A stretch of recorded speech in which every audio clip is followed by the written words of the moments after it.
Welcome to a new exciting video. Here I am with a quick piece to help you learn to speak fluent English effortlessly. Learn to speak English like a native. The best way for you to speak English, what is it to get the results you want? What are the results you want in English? Very simply, maybe you want to order successfully at a restaurant. You say your order, you get the food you want. You want to buy something, you tell them what you want and you get it. Want to buy a ticket and you can do it, right? Those are the basic things. At a higher level, maybe you want to talk to someone. So you want to communicate with them so they listen, they respect you, they like you, you have a good conversation. At a higher level, maybe you want to talk to a girl or a guy or a young man or a young woman. You want to get a date. You want them to be attracted to you. At a higher level, maybe you want to sell or persuade. Maybe you're in business. You need to give a speech or a sales presentation or a job interview, and you want to get the job. How do you speak English best for these situations? How should you do it? What's the best way? So, the best way to speak is simply with simple, easy, direct. This means fairly short sentences. It means simple, common vocabulary. It means you can speak slowly, no need to speak quickly. The key thing is to be simple, direct, clear, and confident. That's great speaking. Simple, direct, clear, and confident. You don't need complicated English to do that. In fact, complicated English generally is bad communication. It's noise. We're constantly getting noise of people talking, noise, messages all the time. And when people use long sentences and big vocabulary to sound smart, and they use complicated sentences and arguments in communication, and they're confusing, this is not effective communication. It's not the best. I'll give you an example of this, a quick story. I was observing an English class in Thailand at a university, one of the top universities in Thailand, one of the top 2. If you're Thai, you know which 2 I'm talking about. So I was observing an English class, I was just sitting in the class, and this was kind of a more advanced English class. The students were all listening to the professor was talking, and the professor was explaining some pretty clear basic ideas. The ideas were not difficult, but the way he was talking, the way he was speaking, it was terrible. He was using long, complicated sentences. It's like he was trying to choose the most difficult vocabulary words possible, the biggest, least common words possible to explain his ideas. He was confusing most of the class. I'm looking around the class. Half of them look confused. The other half look like they're getting bored and sleepy because they're confused, because they were confused. His actual ideas were really not complicated, but he was using complicated English a lot. This is very common with professors. They do it to sound more intellectual. But unfortunately, a lot of you think this is necessary, probably because you have been in schools too much, and you think that advanced speaking means that you must do this, that you must use complicated grammar. That's not very uncommon, that you must use these long, difficult sentences, that you must use this very difficult vocabulary. You get frustrated. Oh, I can't remember that big new word I learned. None of it's necessary, none of it is necessary. And in fact, I'd say the opposite. It's actually going to hurt your communication. You want to be great if you want to get good results with speaking. Clear, simple, direct. Clear, simple, direct. That's it. That is the most powerful communication. You do that confidently, you will have no problem with your English speaking. Now, another example, a native speaker this time, not Thai, an American named Blaine Ray, a fantastic teacher. I went to one of his seminars. He taught his ideas about teaching languages. Excellent ideas, but he used clear, short sentences. Many people in his audience were from different countries. Many were also Americans, native speakers. Both groups agreed that he was a great speaker, a great communicator. He did not need to use super long sentences and difficult grammar and very uncommon vocabulary words. Very effective speaking. Simply, directly, fairly slowly, even great communicator, Blaine Ray, great teacher. This is good news for you. This is great news for you. You can celebrate this because you can just stop worrying about speaking fast. You can stop worrying about using difficult grammar. You can stop worrying about forgetting some difficult vocabulary words. Stop worrying about it. You don't need it. In fact, you don't want to do that. Not at all. There's only one area, there's only one skill where you do need speed, where it is necessary. Which one is it? Can you guess? It's listening. Listening, now listening. You need speed. Yes, you do. You need to do lots of listening, and you need to be able to understand, maybe more difficult words, because other people might use them, and you need to understand instantly. That's the difficult part, right? When especially native speakers are speaking, or you're listening to a TV show or a movie, and they seem like they're talking so fast, they're using idioms, they're using slang, maybe some words you don't know. That's the tough skill. That's where you do need the speed for sure. Absolutely, you do. And it does take time to get that fast listening skill at a high level for sure. It does. So focus your energy there because on the speaking side, it's not necessary. Not at all. That's the good news. So speak. When you speak, don't worry about any of that stuff. Simple, direct, clear, and confident. That will get you the results you want, the great job interviews, the sales, the great communication, friendship, all of it. Okay, so here's the challenge right away. One of my students says, "Teacher, I can understand what you mean by talking clear and simple. But for my work, I've got to understand high-level vocab, even though I don't want to talk like that." And that is what I was just saying. That's where the big challenge is. That's where you do need now. The good news is that it is easier because it's passive, right? It's easier to understand vocabulary that you see or hear. That's called passive understanding or passive vocabulary. You understand it, but maybe you cannot use it right. You don't know it well enough. If you hear it in a certain situation, you understand the meaning. But when you are speaking, it's hard for you to remember that. So it's actually good that that's easier. However, yeah, it does require learning lots and lots of words, at least passively. And again, that's why I'm constantly encouraging you to listen, listen, listen. And also, reading is fantastic. Combining the two is really great, like with audiobooks plus a book. So you do as you move into the advanced levels. Certainly, I think listening is the bigger challenge rather than speaking in some ways.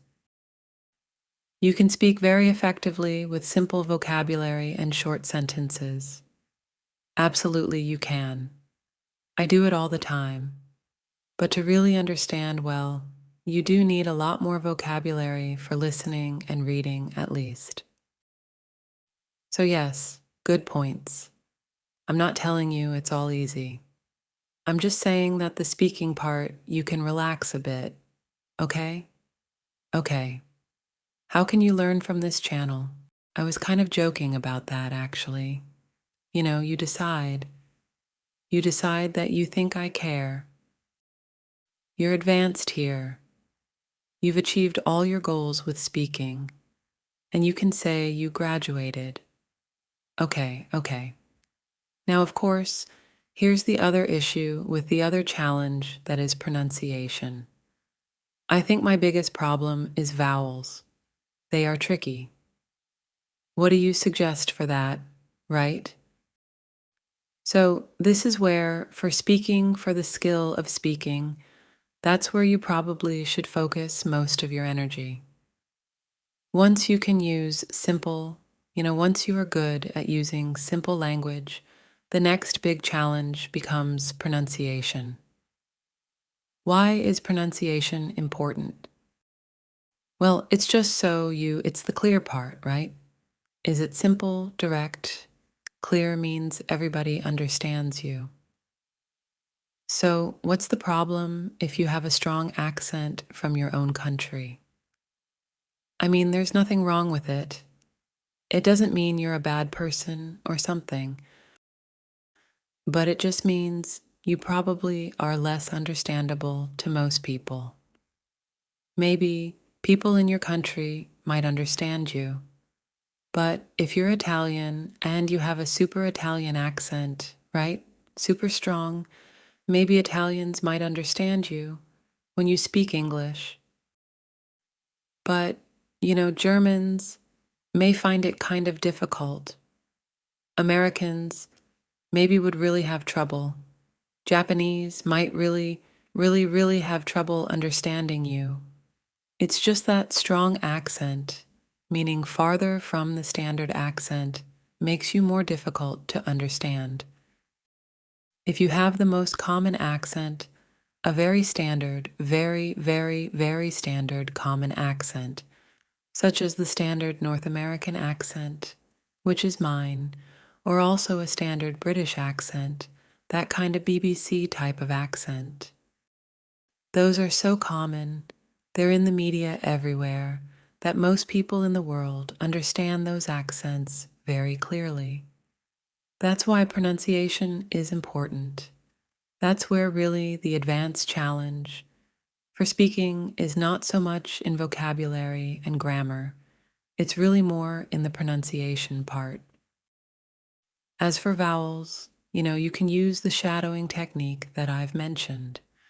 Well, common question is, how can I speak fluently without hesitating with strange people? Arabic and my mother tongue is English, so native speaker here. So say, even native speakers have the problem. So this is obviously then not a language problem. It's not a language issue. If you're a native speaker, you're totally fluent, but you still hesitate when talking to strangers, right? So something happens. You have the skill. Clearly, you're fluent. But then when you try to talk to someone, you become nervous. It's an emotional issue, right? They become nervous with new people. You feel shy. You feel embarrassed. And then that's when the hesitation and the worries start. And then your speaking ability seems to disappear. So this really requires some emotional training. I mean, this is one of the reasons that I teach you this kind of emotional training. Not only the words and phrases and vocab, because it is so important. A big thing that you can do is start to train yourself to feel more confident. You do that with your body, shoulders back and your head up, and using a strong voice. And you start practicing that every day. And then when you talk to people, be aware of your body. Start with your body because it's easy to focus on and just start noticing when you're talking to someone. Practice for a while using a stronger voice, a lower, stronger voice. Practice keeping your shoulders back, keeping a good posture, good eye contact. Focus on those things for a while. It'll feel weird at first, but you'll get better and better, and you'll find your confidence will start growing. As your confidence grows, your speaking ability will just kind of magically improve because you're dealing with the emotions that are causing the problem. Okay? Yes, indeed. So, guys, some students share that we feel a lot of pressure because of the TOEFL exam, the speaking session, we have to answer in only 45 seconds. Yeah, that's one of the reasons I don't like these exams, okay? Because this is why I say, the real test is the real world communication. That's the test of your English, not these stupid tests. These tests are, in many ways, they're very artificial and ridiculous, very unnatural. I mean, if someone's just shy, they could be a native speaker, but very shy. And that pressure, that time pressure, could make them perform badly, even though they're a native speaker, completely fluent, complete master of English. And yet, they might have some problem with some of these tests because of the emotional part, the stress of it. So I don't like it. I don't like that at all. But what can you do? You just got to practice being under the pressure. It's more of a TOEFL thing you're mentioning, the time pressure. 45 seconds. Answer, again. It's an emotional pressure. It's a stress they're putting on you. It's very similar to being in a job interview situation where they ask you a question that's really very simple. Why do you want to work here? That's a pretty easy question, really. It's simple. The English is easy, but you get nervous because you need the job and you feel like you have to answer quickly and they're watching you. So then all the stress and the pressure make the situation difficult. Suddenly, you find you can't even speak simple sentences anymore because you're so nervous, right? So I understand that. That's why it's a separate issue from the speaking. It's really an emotional issue, a stress issue. And the TOEFL speaking has a lot of that in the time pressure, especially, you know, you're being graded, you're being judged, and that puts a lot of stress on you. Then the time can stress you out too, right? I mean, not only do you need to speak well, but you have to do it fast.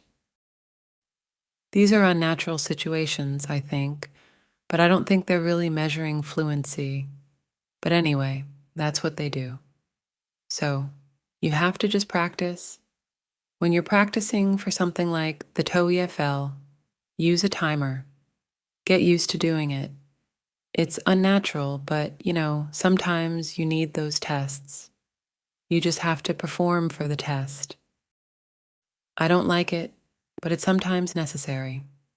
Being invited to Tajikistan, thank you. Yes, I would. And Morocco. Now, here's something interesting. Karama says we can write easily, but can't speak. Now that is interesting, because a lot of people, it's the opposite. How can we solve this problem? I think that's actually great. A good problem in a way, because it shows that you know how to communicate in English.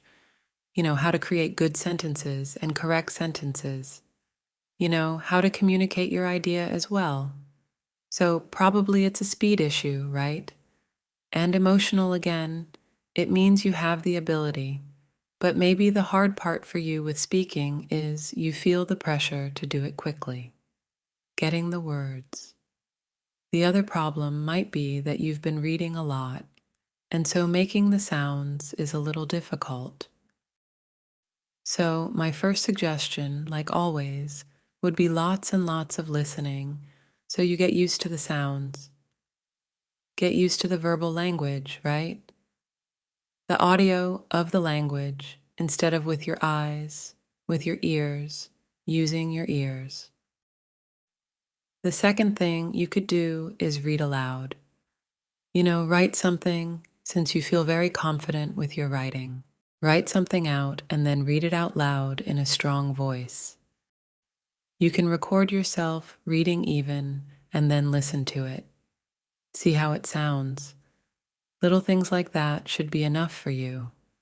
I mean, most people, I usually get the opposite question. I can speak well, I'm fluent, but my writing's terrible. What should I do? Because writing, the challenge of writing, is it's you have to be perfect. This is the problem with writing, okay? With speaking, you can be very casual, You can make lots of grammar mistakes. In fact, as native speakers, we do it all the time. It's no big deal.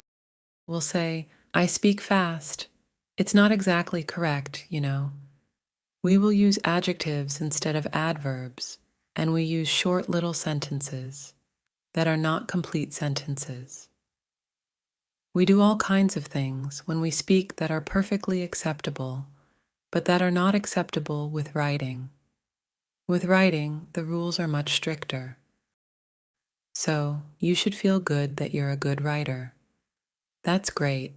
You just have to get a little practice, getting your mouth used to getting it out, your brain and your mouth used to getting it out. I think you're going to be fine. Okay, I'm going to get very specific. One of my students shared that, I want to speak English, but I can't. I make mistakes in helping verbs. Doesn't matter. Don't worry about these mistakes, okay? It's not a big deal, especially something like helping verbs. Just communicate. Just communicate. You make some mistakes. It doesn't matter. No one's going to yell at you or anything, okay? Nobody really cares. And especially in speaking, as I said before, with writing, yes, it's kind of strict. The rules are very tough with writing. If you make mistakes in writing, it can be bad in certain situations. It can make it look bad. But in speaking, not so much. It's much more relaxed. I don't know about the British. They have a reputation for being a little stricter about these things.